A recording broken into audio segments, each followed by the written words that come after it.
버킷리스트라는 말은 자신이 죽기 전에 꼭 해보고 싶은 일이나 혹시 가보고 싶은 곳, 또 그런 것들을 적은 목록을 보통 버킷리스트라고 이야기합니다. 이 말은 이제 아주 자연스럽게 많이 쓰여지게, 우리나라에서도 많이 쓰여지게 됐는데,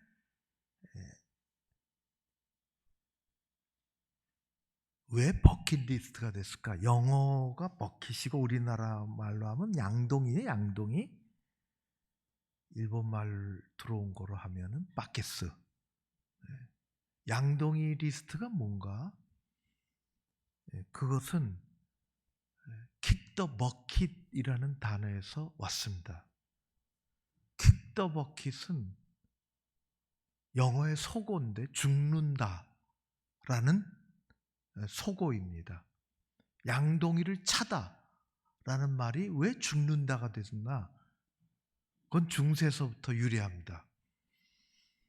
못된 일 한 사람을 이제 저작거리에 잡아놓고 나무 해놓고 목에 이 밧줄을, 동아줄을 걸고 이제 죽이는데, 그냥 그렇게 하기가 어려우니까 다 해놓고 눈에다가 이 수건 씌우고, 그리고 버킷, 양동이 뒤집어서 그 위에 올려놓습니다. 그리고 신호가 떨어지면 집행관은 냅다 양동이를 걷어찹니다. 그러면 대롱대롱 매달렸다가 죽는 거죠. 그래서 kick the bucket, 양동이를 차다라는 말은 죽는다라는 것입니다. 거기서부터 유래된 버킷리스트, 죽기 전에 작성한 목록, 가보고 싶은 거, 하고 싶은 일. 그래서 우리말은 잘 없는데 그저 만든다면은 소망 목록이라 할까? 희망사항? 뭐 그런 것들입니다. 이 말이 전 세계 우리나라까지 일반적으로 이렇게 쓰이게 된 것은 버킷리스트라는 영화 때문입니다. 영화가 굉장히 위력이 있죠. 그 영화에는 우리에게 이웃집 아저씨 같은 두 배우 잭 니콜슨과 모건 프리만이 나옵니다. 모건 프리만이 갑작스럽게 찾아온 병으로 병원에 입원한 어느 날 대학생 시절이 떠올랐습니다. 철학 수업 시간에 교수님 들어오셔서 자네들이 죽기 전에 하고 싶은 일이 뭔가 한번 적어봐라, 이른바 버킷리스트 적어라 한 것입니다. 까맣게 잊고 46년 지나 대학 시절의 모든 꿈은 다 사라지고 자동차 정비사가 되어 힘들게 힘겹게 살다가 병원에 입원해서야 그 젊은 날의 버킷리스트가 생각이 났고, 그것을 생각해보니 쓸쓸하게 잃어버린 추억이 되고 말았습니다. 한편 재벌 사업가인 잭 니콜슨이 암으로 입원을 했습니다. 그는 지금까지 사업을 하느라고 돈이 되지 않는 리스트에는 전혀 관심이 없었습니다. 평생 돈 버는 일에만 몰두를 했는데 자신이 진정으로 원하는 게 뭔지를 생각할 겨를도 없이 달려오다 암에 걸렸습니다. 이 어울릴 것 같지 않은 두 사람, 한 사람 자동차 정비사, 한 사람 재벌 사업가, 한 병원에서 만나 전혀 다른 인생을 걸어온 두 사람에게 놀라운 공통점이 하나 있었는데, 그것은 그제서야 비로소 나는 누구인가 돌아보고 정리할 필요가 있다는 것과, 또 남은 시간 동안에 하고 싶은 일을 좀 해야 하겠다는 것입니다.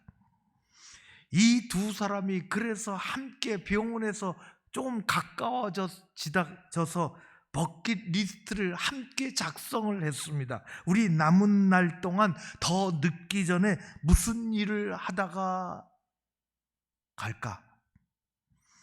그래서 영화는 모험이라기보다 특별한 경험들이 시작이 됩니다. 인도의 타지마할도 가고, 아프리카 사파리 투어도 가고, 그리고 비행기 타고 스카이 다이빙도 더 늦기 전에 해보고, 저 파리에서 최고급 레스토랑도 일부러 찾아가고, 어렵게 사는 곳도 찾아가 보고, 광대하고 아름다운 세상 속으로 들어가서 그들은 모험을 즐기고 우정을 나누는 그 영화입니다. 영화가 주는 메시지는 이것입니다. 우리가 일평생 살면서 가장 후회하는 것이 있다면 그것은 내가 잘못하고 실수한 일들이 아니라 내가 하고 싶은데 하지 못했다, 해야 하는데 할 일을 못했다 하는 것이라는 것입니다. 성도 여러분, 여러분의 인생 노트에 적혀있는 희망 목록, 버킷리스트는 뭐가 있습니까? 하고 싶은 일이 무엇이 있습니까? 꼭 해야 하는 과제는 어떤 것이 있을까요? 노트에 우리가 일일이 적어 보관하지는 않지만은 어렴풋한 바람이 혹시 있지 않습니까? 그냥 무작정 삽니까? 그냥 돈 버는 게 최고입니까? 무슨 목적이 있습니까? 무엇 때문에 그렇게 하십니까? 버킷리스트가 없으면 있어야 합니다.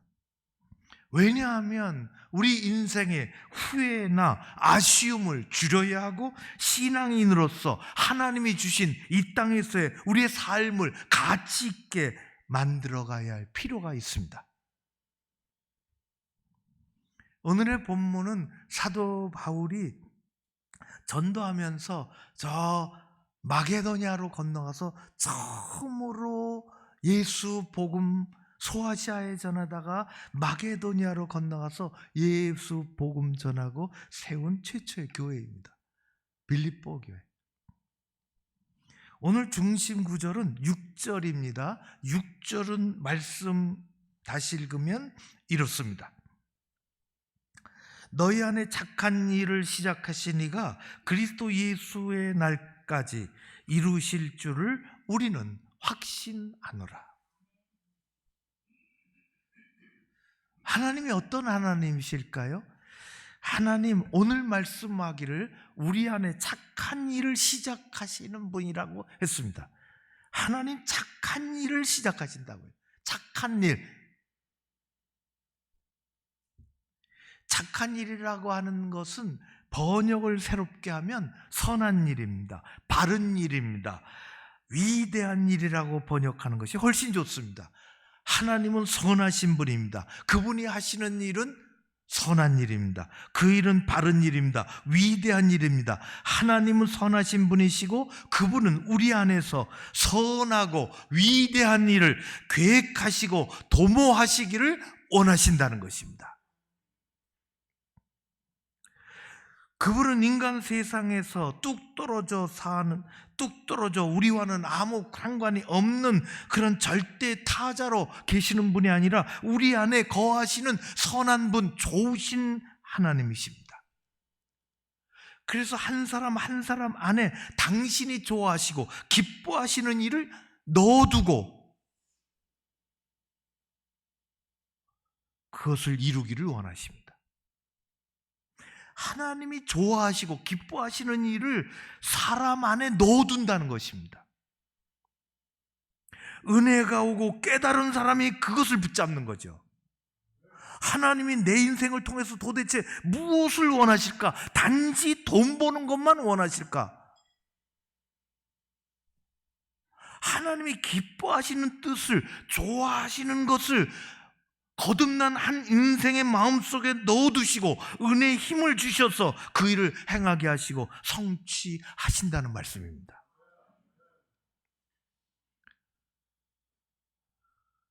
유진 피터스는 이 말씀을 이렇게 더 알아듣기 쉽게 번역을 했습니다. 사역을 했습니다. 사역입니다. 여러분 안에 위대한 일을 시작하신 하나님께서 그 일을 지속하셔서 그리스도 예수께서 다시 오시는 그날에 멋지게 완성하실 것을 나는 조금도 의심하지 않습니다. 얼마나 귀한 말씀입니까? 하나님이 우리 안에 넣어두시고 완성하기를 원하시는 멋진 일들이 있다는 것입니다. 여러분 안에 무엇이 있을까요? 사도 바울은 1장 6절에 이 말씀을 하시고 2장 3절에 거의 똑같은 말을 합니다. 이렇습니다. 너희 안에 행하시는 이는 하나님이시니 자기의 하나님의 기쁘신 뜻을 위하여 우리 가운데 소원을 두고 행하게 하신다. 거룩한 소원이 우리 안에서 생겨야 한다는 것입니다. 사도 바울은 주님 안에서 확고한 버킷리스트를 가지고 살던 복음의 일꾼이었습니다. 자기 인생의 길에 선하신 하나님께서 늘 함께 하신다는 것을 고백했습니다. 그래서 사도 바울은 고린도전서 15장 10절에서 이렇게 외칩니다. 나된 것은 하나님의 은혜로 된 것이니 내게 주신 그의 은혜가 헛되지 아니하여 내가 모든 사도보다 더 많이 수고했지만 내가 많이 수고했지만 나 그런 거 자랑하지 않는다. 왜냐? 내가 한 것이 아니라 하나님이 내 안에 계셔서 나와 함께 하셨기 때문에 그 일이 가능한 것이다 얘기합니다. 이게 무슨 말입니까? 전후좌우가 그 15장 앞에 보면 다 나옵니다. 그 뒤에 보면 나옵니다. 나는 내 자신을 뒤돌아보면 너무 기가 막히고 너무 신기할 뿐입니다. 옛날에 나 사울은 난폭한 핍박자 교회의 해방꾼이었던 내가 변하여 지금 바울이 된 것은 내 의지가 아니라 순전히 하나님의 은혜입니다. 교회를 사랑하고 교회를 세워나가는 열심 일꾼이 된 것은 오직 하나님의 은혜 때문에 가능한 일이었습니다. 전능자 하나님께서 나오는 그 은혜의 힘이 내 안에서 나를 지금도 움직이고 있습니다. 내 안에서 하나님의 선한 일을 도모하시고 그 일을 성취하시도록 지금도 진행하고 계십니다. 그것이 은혜입니다. 내 마음의 소원, 내 일생의 버킷리스트는 바로 하나님에게서 온 것입니다. 하나님의 것입니다. 그렇게 말하는 것입니다.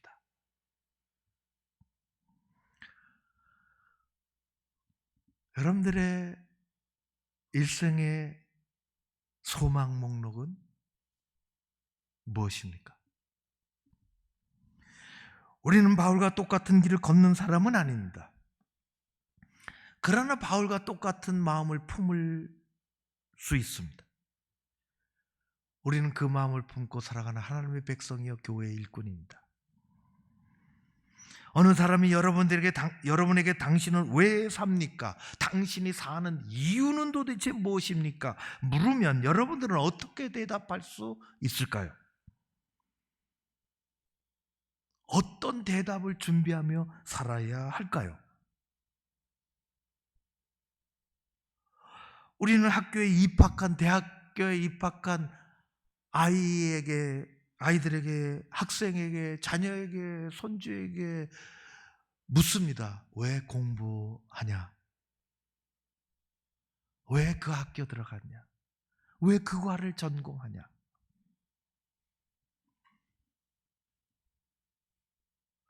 우리는 조금 더 크면 그 아이가 회사 들어가면 사업을 하면 묻습니다. 왜 회사 다니는가?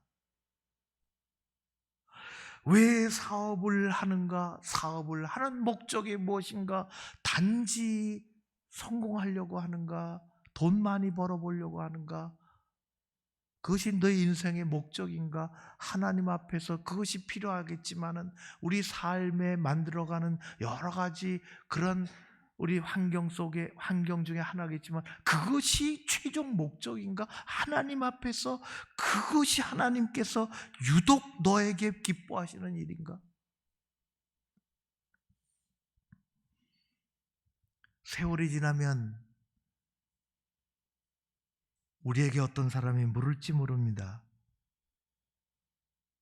당신이 사는 목적은 무엇입니까? 무엇을 하며 살기를 원합니까? 지금까지 산 것은 우리의 생존을 위해서 살았습니다. 그러나 하나님 앞에서 우리의 버킷리스트는 다른 것입니다. 무엇 때문에 사십니까? 라는 질문은 그리 쉽지 않습니다. 우리가 받을 수 있는 질문 중에서 쉽지 않은 질문입니다. 그러나 한 번쯤은 받아야 합니다. 궁극적인 질문입니다. 우리가 남은 세월 살아가는 궁극적인 이유와 목적이 무엇입니까? 가장 처량한 대답은 돈을 조금 더 벌기 위해 먹고 살기 위해 산다는 것입니다. 이미 우리는 그런 수준은 다 지났습니다. 가장 황당한 대답은 내가 왜 사는지 모르겠다는 것입니다. 가장 무서운 대답은 마지못해 산다는 것입니다. 하나님의 백성은 그럭저럭 마지못해 살지 않습니다. 하나님이 내 안에 기쁘신 뜻을 두셨다 그랬습니다. 하나님이 원하시는 그 어떤 것. 사람마다 다를 수 있겠죠. 못다한 사랑 때문에 사는 사람도 있습니다. 하고 싶은 일이, 남은 일이 있어서 사는 사람이 있습니다.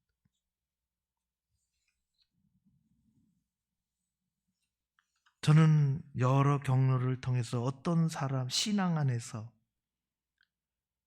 버킷리스트를 본 적이 있고 들은 적이 있습니다. 어떤 분이 이렇게 얘기했습니다. 나는 사실 지금까지 내 손으로 성경을 펴서 제대로 읽어보지 못했습니다. 하나님 부르시기 전에 내 눈의 시력이 아직도 건강할 때 성경을 많이 읽고 싶습니다. 그게 버킷리스트. 어떤 분이 이렇게 얘기했습니다. 나는 좀 부끄럽지만은 지금까지는 나 자신을 위해 살았습니다. 가족들밖에 생각이 없죠. 그러니 남을 위해서 기도해 본 적도 없습니다. 내가 은퇴하면 한 번쯤은 하나님 위해서 한번 살고 싶습니다. 그래서 내가 지금 찾고 있는 것은 선교지입니다. 나이 들어 거기 나가기는 힘들지만 한 3년쯤 5년쯤 가서 살기라도 해보고 싶습니다. 방글라데시 가면 은퇴하고 거기 와서 부부가 자기 생활에는 아무 어려움이 없으니 누구에게 손 내밀 것도 없고 자식들 다 시집장가 갔으니 거기에 얽매일 것도 없고 재산 다 정리해서 방글라데시 와서 가르치는 또 섬기는 그런 가정이 두 가정이 있습니다. 저는 이런 사람도 만났습니다. 내가 가지고 있는 재산은 많지는 않지만 이 세상에 올 때 가지고 온 것이 없으니 가지고 갈 수 없다는 것도 깨달았습니다. 주신 것 선하게 잘 쓰고 남은 것 남겨서 선하는 일에 쓸 수 있도록 어디에 맡기려고 합니다. 그것이 하나님이 주신 마음의 소원입니다. 기쁘신 일입니다. 어느 권사님의 버킷리스트입니다. 나는 교회를 평생 다녔지만 교회 돈 가게 하고 그것 때문에 교회 봉사를 참 못하고 직분을 이렇게 받았습니다. 그래서 이제 먹고 살 수 있게 됐으니 나는 교회를 세울 수는 없지만 앞으로 개척교회 100개를 도우려고 합니다. 어떻게 돕느냐? 각 교회마다 100대 피아노를 보냅니다. 100대를 보내겠습니다. 그래서 제가 그 권사님을 소개받 그때 26대까지 보내시고 저는 그분의 도움을 받아 피아노가 필요한 곳에 저 심양에 하나님 앞에 받은 그분의 그 버킷리스트를 따라 3대를 보낸 적이 있습니다. 모두가 소중하고 아름다운 버킷리스트입니다. 오래전에 만난 헬렌이라는 여자분의 가족 이야기입니다. 미국 벌티모어의 니콜스 부부가 사십니다. 지금은 나이가 많으십니다. 이 니콜스 부부는 한국에서 4명의 아이들을 입양했습니다. 그런데 이 4아이 다 시각장애인입니다. 거의 보지 못하는 남자아이 2, 완전히 보지 못하는 여자아이 2를 입양했습니다. 더 놀라운 것은 그들을 입양한 이 니콜스 부부는 중증 시각 장애인입니다. 그러니 입양기관에서 거부합니다. 할 수가 없습니다. 정상인도 입양하기가 쉽지 않은데 입양기관이 아이들을 내줄 수가 없습니다. 니콜스 부부는 설득을 합니다. 앞은 못 보지만 내가 하나님 앞에서 이렇게 살아왔고 이렇게 아이들을 키울 자신이 있고 객관적으로 입증을 하고 간절한 마음을 그들에게 보여주고 설명하고 여러 가지 테스트를 받아 결국 한국에서 4명의 아이들을 입양했습니다. 첫째 딸의 한국 이름은 김광숙이요, 미국 이름은 엘렌이 되었습니다. 이 아이는 4살 때 앞이 안 보이는데 엄마의 손을 붙잡고 일산의 어느 시장에 갔다가 엄마가 너 여기 잠깐 기다려, 엄마가 조금 있다 올게 라는 소리를 듣고 거기 떨어져 있었는데 엄마는 오지 않습니다. 누군가의 손에 이끌려 기관으로 들어갈 수밖에 없었습니다. 그렇게 입양이 되고 엘렌은 미국 아빠 엄마와 살면서 예수님을 만나게 됐습니다. 볼티모어에서 자랐으며 펜실베니아 대학에서 스페인어와 커뮤니케이션을 공부했습니다. 그는 지금 뉴욕에 살면서 막내 동생을 돌보고 있습니다. 엘렌은 여러 차례 어려운 수술을 거쳐서 시력을 어느 정도 회복을 하고 결혼을 하고 아들을 두고 워킹 우먼으로 아내로 엄마로 음악인으로 봉사단체를 이끄는 리더로 살고 있습니다. 그가 책을 쓰고 한국에 왔습니다. 오래전 일입니다. 세상에 눈 멀고 사랑에 눈 뜨고 그 책 속에 이렇습니다. 육신의 눈은 멀었지만 영의 눈은 뜨게 되었습니다. 나는 나를 버린 어머니를 용서했습니다.